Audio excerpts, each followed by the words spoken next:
माननीय मुख्यमंत्री इथे आहेत, माननीय राज्यमंत्री आहेत.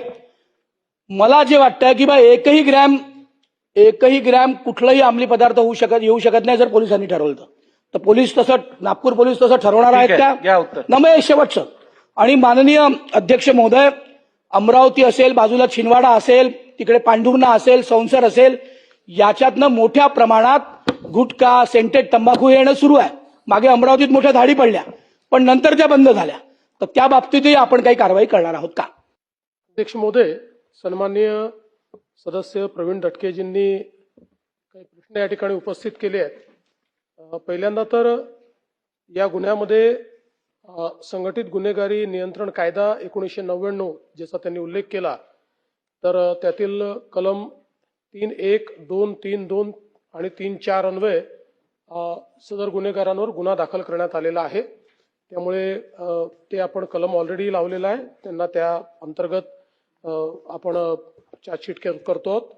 यासोबत आपण ज्या बाकी गोष्टी विचारल्या त्याच्यामध्ये संपत्ती जप्त करणे वगैरे या ज्या गोष्टी आहेत, तर कायद्याच्या अनुषंगाने जे जे आपले अधिकार आहेत, एका स्टेजला जाऊन आपल्याला तशा पद्धतीनं संपत्ती देखील त्यांची जप्त करता येते, तर निश्चितपणे तेही केलं जाईल.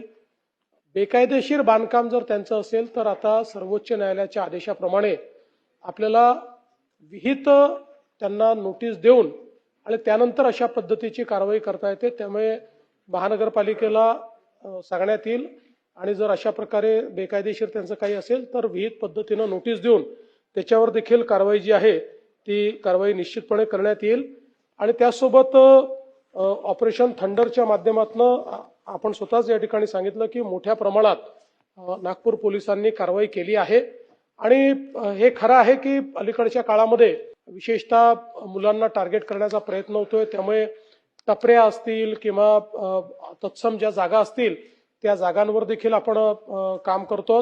विशेषतः या संदर्भात आता मोठ्या प्रमाणात इंटेलिजन्स गॅदर करणं हे काम आपण सुरू केलेलं आहे आणि इंटेलिजन्स बेस्ड कारवाई आपण करत असल्यामुळे मोठ्या प्रमाणात कारवाया चाललेल्या आहेत.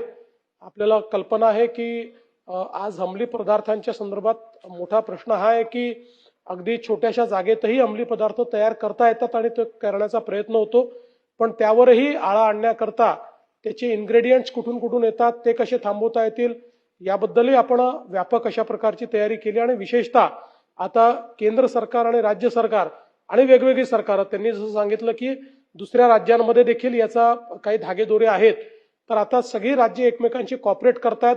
आपण दुसऱ्या राज्यात जाऊन त्या ठिकाणी कारवाया करतो. दुसऱ्या राज्यातले लोकही आपल्याला इंटेलिजन्स देतात आणि त्यांना आपण मदत करून कारवाईमध्ये मदत करतो. त्यामुळे या संदर्भात आता मोठ्या प्रमाणात इंटेलिजन्स शेअरिंगही होत आहे.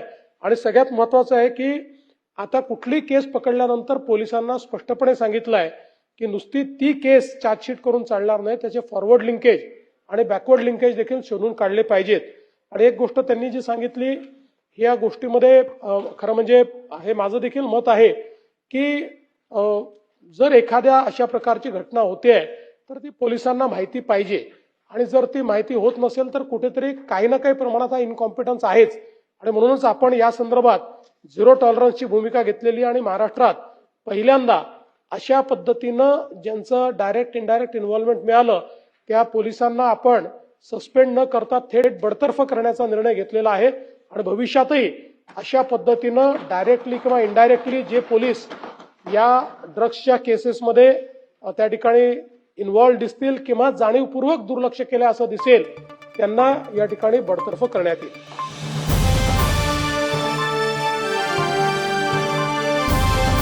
समाजकारण, प्रशासन आणि राजकारणातल्या अचूक विश्लेषणासाठी बखर लाईव्हच्या सोशल मीडिया प्लॅटफॉर्म्सना लाईक, फॉलो आणि सबस्क्राईब करा.